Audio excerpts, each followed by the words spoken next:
What's up, Sabercats? Welcome to the podcast, Mic'd Up, the broadcast booth, where we talk about the sports broadcasting at Fossil Ridge High School, specifically the football broadcast crew. I'm Kaylee Scaff, a junior here at Fossil, as well as a member of the 2025 football broadcast crew, and I'll be your host. In this episode, I'll be joined by the teacher advisor, DeGear. He'll share his perspective as the teacher on the crew. DeGear will tell us how sports broadcasting started at Fossil Ridge, how it's evolving, and where he thinks it's going in the future. We'll describe what the football broadcasts look like and how students are getting credits and getting paid to do them. He dives into things he's learned and things he's working on. And if you're interested in how to get involved, be sure to stay to the end. To start, DeGear will tell us about his teaching career at Fossil. Yeah, I've been at Fossil now this is year 13, and for the last 6 years, up until now, I was also department chair for language arts. This year, I don't have that title anymore, and I'm happy to hand off some of those responsibilities because my other new role, which is broadcast advisor, is blossoming, and there's lots of new opportunities for that with taking on theater productions, taking on more assemblies. So I've been teaching broadcast classes at Fossil for 4 years now. We invented the class because there was an interest in doing some live sports that the TV productions class couldn't cover. And then suddenly when we created the class, there was a lot of interest. That's so exciting. So if you could describe what we do in the broadcasts, how would you describe it? In our live broadcasts, I mean, we cover live sports. More than anything else, we're trying to tell the story of the game. We're trying to teach kids how to use cameras and sound, and animations and graphics in order to kind of carry their audience through a game. And so our main purpose is to emulate what we see at the college levels and at the pro levels as best we can with the equipment we have and with the skill sets we have, but constantly kind of adding more layers, getting kids ready to leave here and go hopefully get a job at the college or get a job with a local broadcast company and be able to step into that world. To introduce what the broadcasts really are, we're going to hear about the difference between the broadcast class and the football broadcasts, as well as how the football broadcasts are improving. When I do my broadcast class and we enter into the idea that, hey, you're going to learn some basics and you might do 1 or 2 volleyball games or you might do 1 or 2 basketball games, kids dabble. That's it. They don't really get to dive in and really develop their skills because after 2 games, you're not an expert. After 2 games, you're just beginning to know what you don't know and developing some better habits than you had before. And then the football broadcasts are kids who have been through that class and then apply to that job, and they get paid by the district to produce games for the district. We do games for Fossil, Collins, and Timnath, all at PSD Field. So any home football game at PSD Field, we cover it. We stream all the games on Sabercat Sports at YouTube. And the PSD Athletics YouTube channel. And so with the broadcast team, it's great to be able to have some consistency. Within the football broadcast, lots of kids put in 5 to 10 broadcasts. And by the time you get to number 8, you're pretty good at what you do. And you're really developing that skill set. You're really getting into it. So a lot of what we do is reiterate and practice. So you would say that the football broadcasts are kind of just continuing to explore and learn and grow in broadcasting? Yeah, it's kind of our tier 2 class. And so the tier 1 class is broadcast production A and B, where I run the kids through basics of broadcast setup, how to run a podcast, how to record, how to video edit, kind of broadcast norms for creating material that can be put up on YouTube and can be put out into the internet. But then also like how does teamwork happen?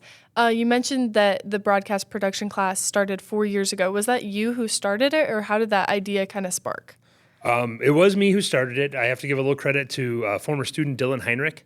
Dylan was a sophomore at the time, and he was the one who was really pushing the TV productions program to cover more live sports. He wanted to be a sports journalist, and he fell in love with the concept. And so he came to me and kind of asked, would you be willing to do this under the journalism umbrella, which is where broadcast really falls, right? We're capturing a story and giving it to our audience.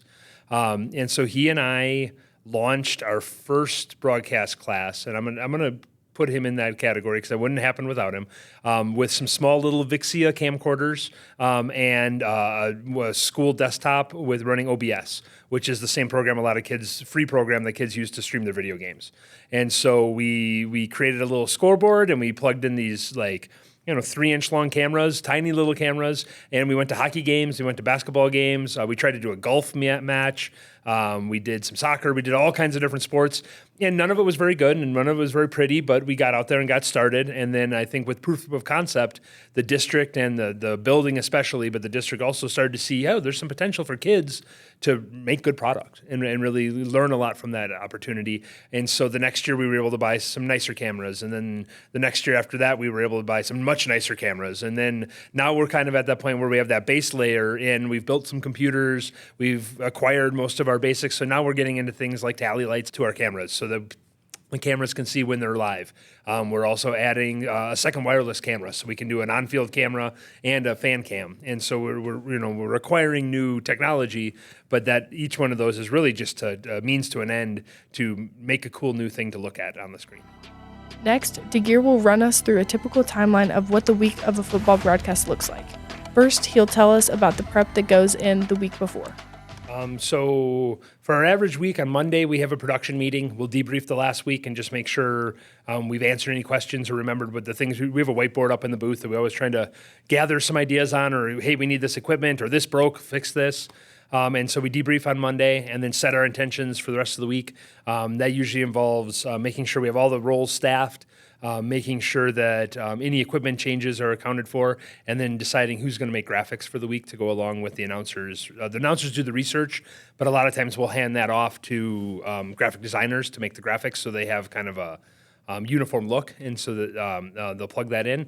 And then also lately, we've been building new animations each week. Marcus Nina has been awesome about getting into and kind of learning After Effects, and it's been really cool to see like, hey, we need a new stinger this week, and he'll come up with 3 new ones, and suddenly we have a new touchdown graphic, or we have fun things to play with. So it's been really neat seeing him develop that interest. And so in addition to things that we require, suddenly they'll be like, oh, I thought of this, I'm going to make it. And then it ends up in the broadcast. Wednesday, the announcers' research is due. Wednesday, Thursday, they're making graphics. On Friday, we hold a day of production meeting where we get the whole crew that's on that day in the room for lunch and just kind of chat through call times, the script, seeing if there's any storylines that the announcers have learned about since the graphics went together. And then making sure everybody's on the same page. For the first week or two, that was kind of basics, but now we're getting more advanced, and people are, worrying about like, oh, we did this last week. How are we going to do that differently this week? And that's our basic kind of prep work. Now we'll transition into what the day of prep looks like on game day. Then a day of game, luckily we have a booth at PSD Field where all our equipment lives. We show up, we set up 2 cameras, the computers are ready to go. We set up our soundboard and headsets, and then send our wireless unit down to the field because now we added a new wireless camera for sideline. And then at that point, we hand it off and the switcher goes. And so whoever's switching that night just kind of takes the lead, hits stream, and we're live. And then afterwards we strike, and we've got it down to a good clean strike. Everybody gets everything put away so it's easy to pull out for the next week. We lock the doors and walk away and talk about it again the next Monday. Up next, DeGear will tell us a story of his biggest success as the broadcast advisor that happened during the 2024 football season. Last year, one of my biggest successes was how they passed their final. I had a playoff game. They got rescheduled. We couldn't play at the day we were supposed to. So when they rescheduled it, I had a sick kid at home and I couldn't be there. And so I had to stay home, but the students did the entire broadcast without any adult supervision. And I sat at home and watched the game, which was awesome. And so big shout out to Jacob Huber for stepping in and being the leader of that group. But to be honest, the whole crew came together. Everybody had been on multiple games. They knew what they were doing. They actually had cleaned up more than they normally do because they knew I wasn't there, and it was the end of the season, and so it was really easy to strike and bring everything back to Fossil after that. But that was so cool to be able to sit back and be like, hey, we got to the end of the season, and you guys did it without me. And that's the dream of any teacher. If you don't need me anymore, that means I did my job. Let's discuss what the community looks like, the teamwork, and how everyone learns from each other and contributes to the team. It's kind of fun being part, I don't want to say peer group, but kind of watching that collaborative peer atmosphere gel together where everybody kind of is taking care of each other, but also holding each other accountable. Yeah. It's so cool because we're such a community. We work well together and we learn from each other. Like you've learned new things from us. We've learned things from you. And I constantly am learning from the other students in the group. Like, we have our broadcast on the big screen at the field.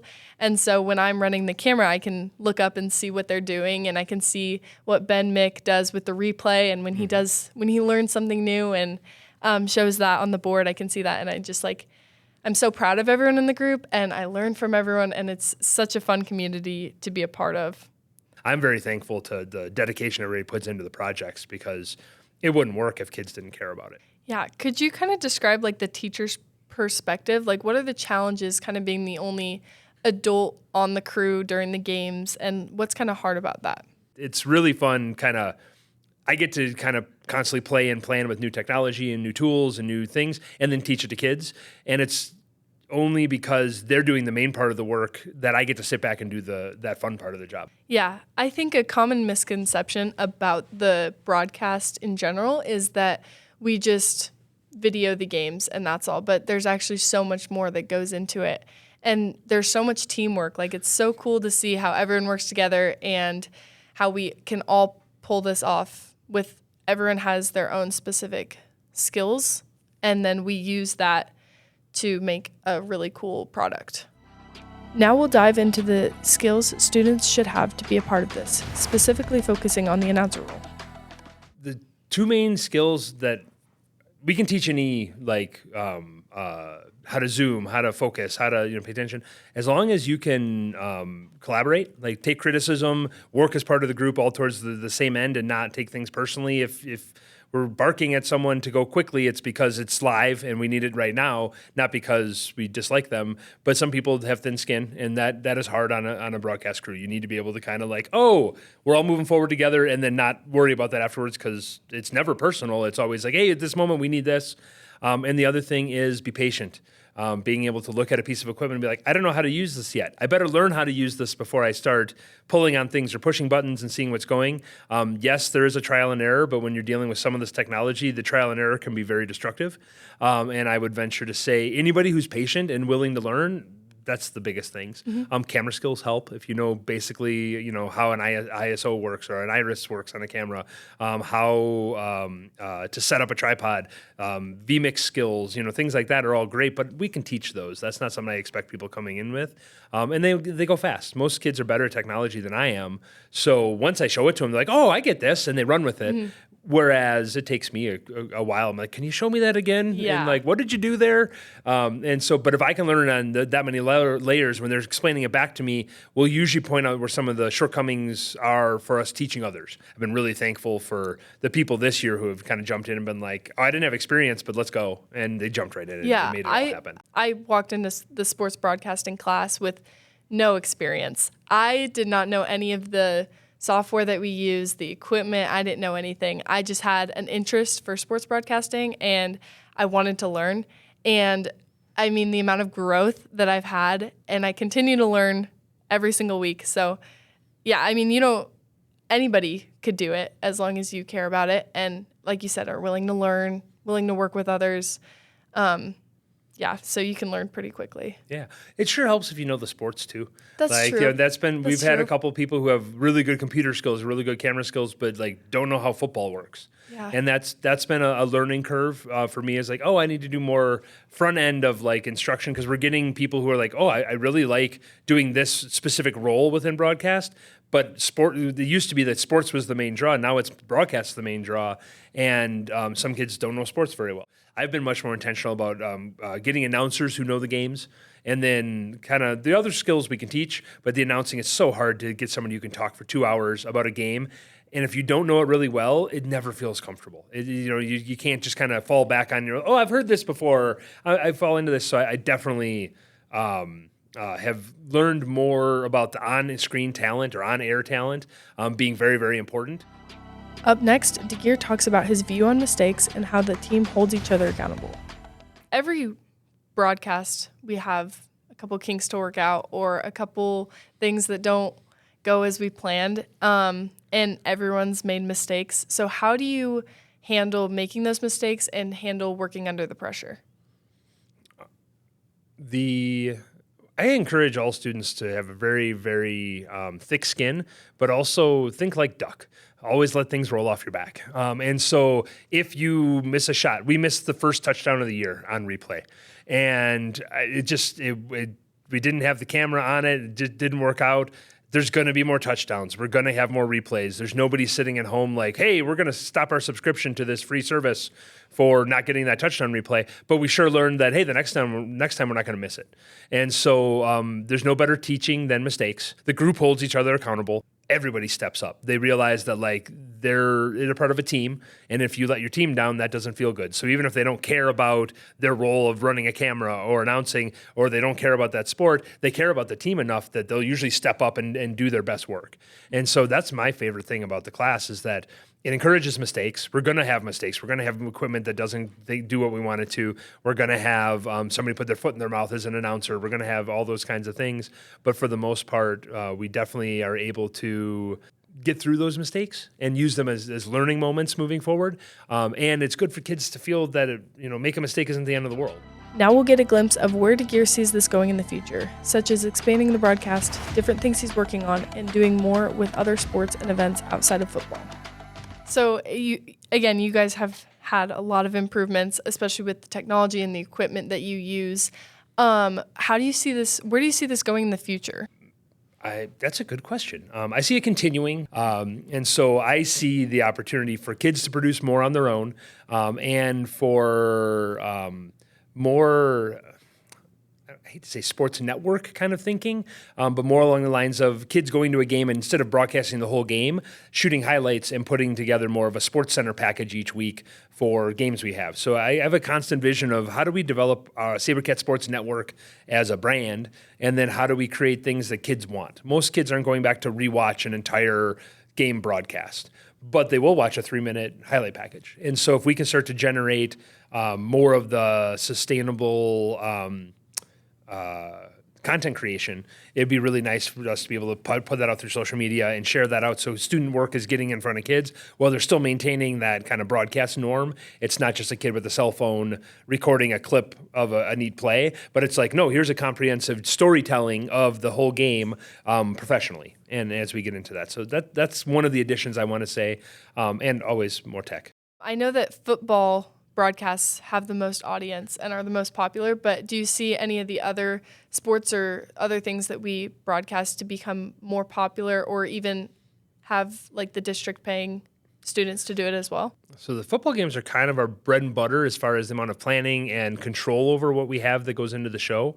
While we're recording it, it's up on the board, so you have a live audience reacting to what we're putting up on the Jumbotron, but we're also sending that same stream out to YouTube, so it's archived and people, grandma can watch it in Oklahoma and see your grandson playing football. We are adding video scoreboards into the gyms, which would then impact volleyball and basketball, so that might allow for ad sales. Luckily, I'm very happy that they've now combined at the high school level, the boys and girls varsities play on the same night, so we can deliver one set up once and deliver a broadcast that gets both the boys and the girls varsity games out there.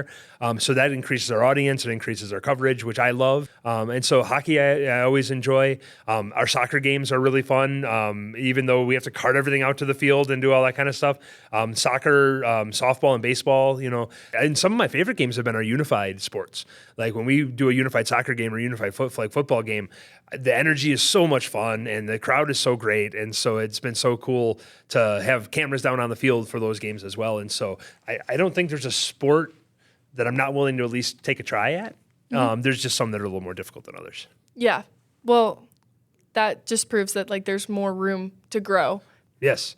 Well, and that would be the dream, I guess. If you had a year-round work-based learning class where kids were constantly wanting to produce every night, then it becomes, you're not setting up and taking down every night because you build a control room and, those things are permanently plumbed into the building or, you find ways to streamline that. And that's definitely what made the football broadcast possible is, kind of streamlining the process so that the takedown is not 4 hours and the setup's not 6 hours. We can set up in 45 minutes and we can take down in 20 minutes because we've got our systems in place and everybody learns their job quickly. Yeah.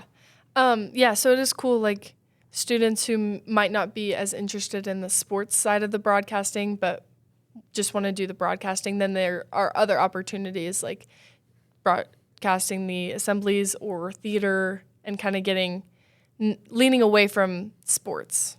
Yeah. So people with different interests are all together on this team. Yes, the broadcast aspect of it is kind of the key, right? And so I would love to do the marching band. I would love to cover the theater productions. I would love to cover the choir concerts. I'd love to cover the, everything in the pack, everything in the gym, all those wonderful things. And then we could get down to the point where we're doing Knowledge Bowl, or, there's lots of different things you can point a camera at and tell a story about. And so the more kids that kind of develop those interests and develop those skill sets, the more times they're like, well, what about this? And what about this? Let's do this one. And so it's really fun to be like, I hadn't thought of that. I had mentioned Cole earlier. He's one of our switchers for the football broadcast. He's been doing some work with his sister's flag football team. He did some work with a neighbor who does some robotics. So like taking those skills and starting to extrapolate them out into life and where you're doing them, that's so fun to watch. Now DeGear will share where students go with broadcasting past high school. I just got a note from Caden Davenport this last week where he got to call some volleyball games at school. And so he had called football games all last year. He had taken the class the year before and then called football games his senior year. And then this year he's going to call college volleyball games next to a professional announcer. And so that's super cool to hear. 9 o'clock at night, he sent me a message, and I was more than happy to hear that, because what an amazing thing for a student to be able to say is like, hey, I not only did the thing, but I took it further. And so I look forward to talking to him in person and being able to hear a little more about what he's got going on. Yeah, there's a lot of students that put a lot of effort into this, and you can see it pay off. And it's really just fun. Like, it doesn't feel like work. It feels like you're just doing it like a hobby. What are like college pathways that you could go down, or careers? There's the obvious, like sports journalism, if you want to go tell sports stories, and that comes in audio, video, or writing. Any of those mediums would be good. Every major college has a sports program, and almost every major sports program has a promotional PR, at least, if not a full broadcast program. So almost every school has a bigger version of us. And if you come in with the experience of, hey, I already broadcast 10 games, or I did replay for these games, that's a huge leg up. And then I also think if you want to get into broadcast, I did an externship with 9 News this summer and got to go tour their newsroom and see what they're doing. And they're using a lot of the same skills we're using as far as switching, as far as live production. And so people can jump into that and run camera, or they can run computers. And so if they like the storytelling, but sports isn't the only way, there's so many different avenues to get involved in theater. Churches tend to have, broadcasts now. There's so many different layers of broadcast out in the world, because everybody's creating content and putting it on video, that if you want to get involved, there's someone out there who wants you to point a camera at them. And so you can find a place to do it. Now we'll shift to DeGear discussing the logistics, how students are getting paid, getting credits, and how he gets funding. So the district athletic office takes care of the ad sales for the jumbotrons, and because of the money that's generated by football, they're able to pay kids to put on those broadcasts. And then we actually have to, kids have to apply to the job, they have to get hired, but then HR has to onboard everybody, and they get their official PSD employee email and all those kinds of things, and then they log their time card and fill out their hours at the end of the season. And so the goal is for everybody to be able to get 5 full games in, so that we can get them at least 5 work-based learning credits. You can earn up to 10 work-based learning credits, but that requires being part of every production in order to get enough hours, because it's 15 learning hours per credit. And so not necessarily 15 paid hours, because we do a lot of our prep work is not paid. They only budget us 5 hours per game, and we spend 4.5 of that setting up, shooting the game, and striking. And so the other prep time is kind of, we put in work-based learning hours. They get credit for it, but not necessarily financial compensation for it. That's really cool that these students can have this be also a learning experience and get credit and get paid and have fun. It's honestly just, it comes with everything, and it's just amazing. But how do you get the money to buy new equipment and be able to pay for everything that it takes to make a production? Yeah, there's 3 main avenues. Baseline, Fossil has been awesome in giving us a budget because we support lots of other programs. We film the assemblies for the leadership program. We are covering athletics. We support theater. They give us a budget to run the class, because you can't run a production class without equipment. And so just like buying a textbook or buying science equipment, which the school pays for, they also give us a budget to pay for replacement batteries and cameras and things like that. My large ticket items, I usually try to write a grant for. The Empower grant through Poudre Valley REA. I was lucky enough and we built 3 editing computers with money from them last year. I definitely am always looking for that. We've also got some equipment from Donors Choose and a couple other areas like that. So that's been helpful. And then the other one is for the football broadcasts. We were supported by the district athletics office again, where Brandon Carlucci was kind enough to help us buy the broadcast level cameras we needed for the size field. And he's supported us with a couple other purchases since then. So most of it has been school budget, kind of like a class would request funds. I've had to do the same thing. It's just a little different model because suddenly we might need a patch cord or might need a battery. So it's hard to pick up one textbook for everybody that covers everything kind of idea. But I think more of them moving that direction anyway. The technology becomes addictive, maybe is the best way to say that. I am constantly looking for what's better, what's more, how do we make it faster? How do we, make that develop? Whereas part of me is also like there's some beauty and simplicity and remembering that sometimes just a single camera and a microphone can tell just a great story as well. And so when I teach the base level class, it reminds me that I'm like, oh yes, I have to teach you how to tell a story before I can worry about all the bells and whistles going on top of the story.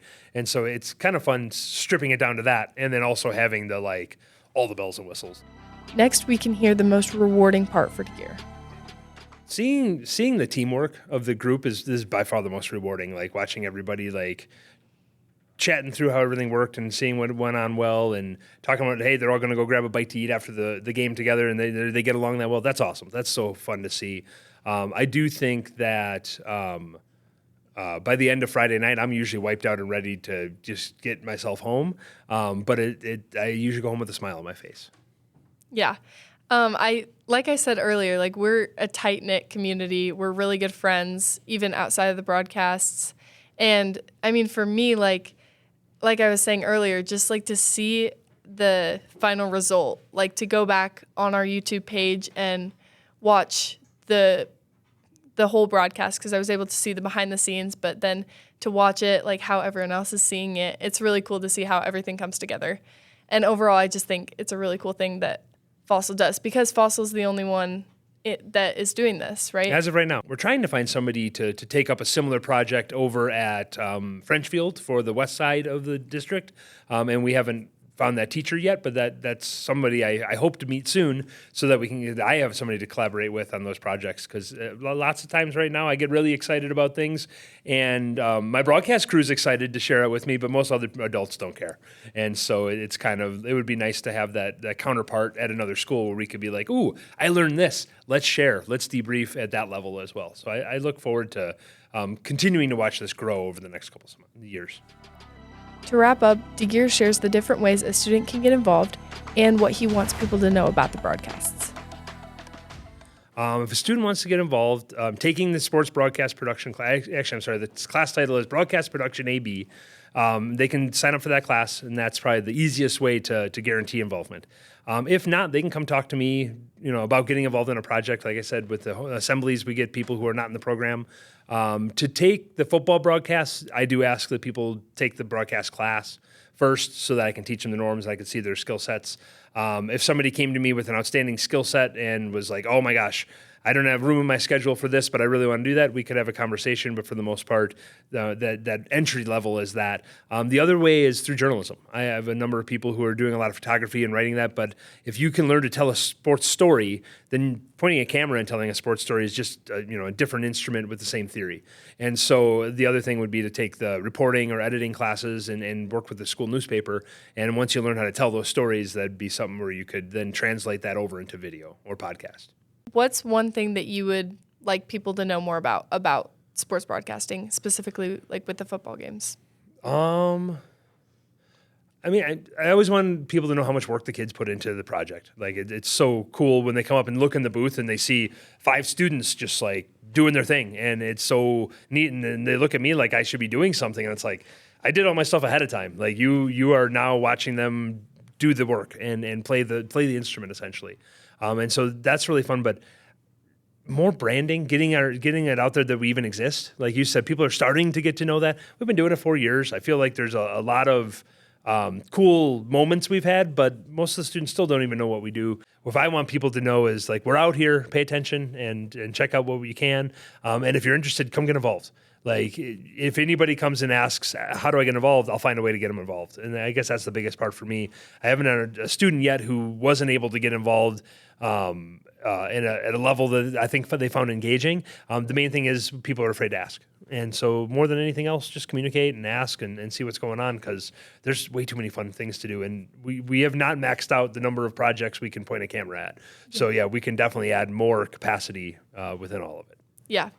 It's really just an amazing thing that we do. And I'm so grateful that I came and did it and I learned about all of this, because I never even knew about it. And then I just signed up for it, and then I'm so grateful for it now. And I'm so excited to see where it goes in the future as well.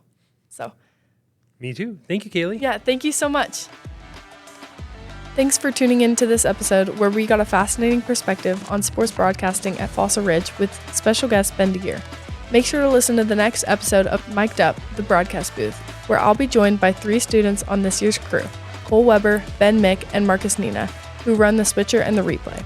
These 2 roles are lesser known but could be considered the foundational roles of our crew. Thanks for listening, and go Fossil!